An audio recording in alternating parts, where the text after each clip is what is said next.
Nimerejea tena na update nyingine kuhusu kile ambacho kinaendelea ndani ya chumba cha mahakama leo katika kesi ya Tundu Antipas Lissu. Usikilizaji wa shahidi dhidi ya Tundu Lissu umeendelea ambapo shahidi wa upande wa mashtaka alirejea tena kizimbani baada ya awali katika sehemu iliyopita kuweza kudai ya kwamba Tundu Lissu alimaanisha vibaya kwa kusema ya kwamba atakinukisha, alimaanisha kuleta vurugu, lakini Tundu Lissu aliweza kuingilia na kudai ya kwamba yeye hakuambia mtu yoyote aweze kuchoma au kuharibu makaratasi ya kura. Na sasa hivi shahidi huyo Amin Mahamba amerejea kizimbani na kuendelea kuelezea jinsi wachunguzi walivyojenga kesi iliyopelekea kukamatwa kwa Tundu Lissu, ukusanyaji wa ushahidi kutoka mikoa mbalimbali na ulinzi uliotolewa kwa mashahidi ambao wachunguzi walisema walikuwa wametishiwa.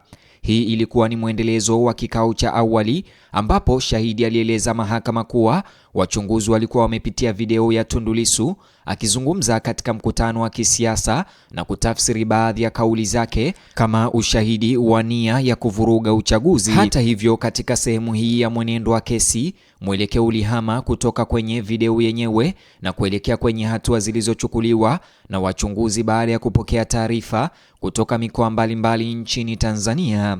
Awali jaji alimkumbusha shahidi kuwa kiapo chake bado kilikuwa kinatumika na kumtaka endelee pale alipoishia. Kisha wakili wa serikali alimuuliza shahidi Amin Mahamba nini kilitokea baada ya kupokea taarifa kutoka kwa maafisa wa upelelezi wa mikoa RCOs wa mikoa mbalimbali. Shahidi Amin Mahamba alielezea mahakama kuwa hatua iliyofuata ilikuwa kuomba majalada ya uchunguzi kutoka mikoa hiyo ili aweze kuyachunguza yeye mwenyewe na kuelewa ni ushahidi upi uliokuwa umekusanywa. Baadaye mwendesha mashtaka alimuuliza ni mikoa ipi iliyohusika. Shahidi alitaja majalada kadhaa ikiwemo lile la Kilimanjaro lililotambulika kwa namba ya kumbukumbu KRCIB-PE 18 ya mwaka wa 2025. Pia alitaja jalada kutoka Arusha lililosajiliwa kama ARS-CIB-PE 40 ya mwaka wa 2025 na jingine kutoka Mbeya lililotambulika kama MBE-CID-PE 54 ya mwaka wa 2025. Aidha, alieleza mahakama kuwa kulikuwa na jalada jingine kutoka Ruvuma ambalo alisema lilihusu madai ya kula njama ya kushiriki katika maandamano. Shahidi pia alirejelea jalada jingine la uchunguzi lililotoka eneo la Kinyerezi.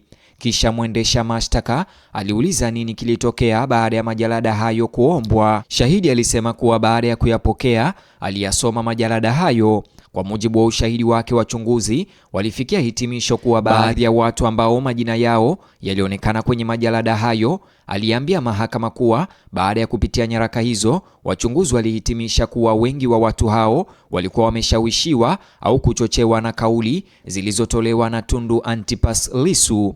Pia alisema wachunguzi walibaini kuwa watu wengi miongoni mwao walikuwa wafuasi wa Chadema, huku idadi ndogo sana ikiwa ni wafuasi wa vyama vingine vya siasa.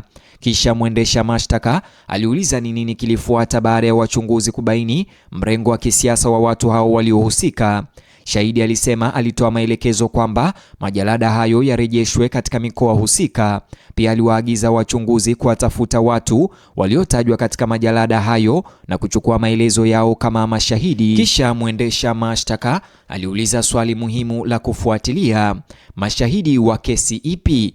Shahidi alijibu kuwa maelezo hayo yalikusanywa kama sehemu ya kesi ya uhaini ambayo kwa sasa iko mahakamani. Kulingana na yeye, watu waliotambuliwa na wachunguzi hatimaye walipatikana na maelezo yao yakarekodiwa.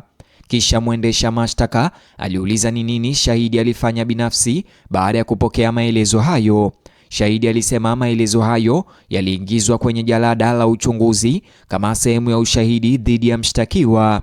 Kwa hiyo sehemu hii ya ushahidi ilijikita sana katika mchakato ambao wachunguzi wanasema waliufuata katika kukusanya ushahidi kutoka sehemu mbalimbali za nchi na kuleta nyenzo hizo kwenye uchunguzi mkuu unaomhusu Tundu Lissu. Lakini ushahidi huo kisha ulihamia kwenye moja ya tarehe muhimu zaidi katika kesi hiyo, tarehe 9 Aprili mwaka 2025.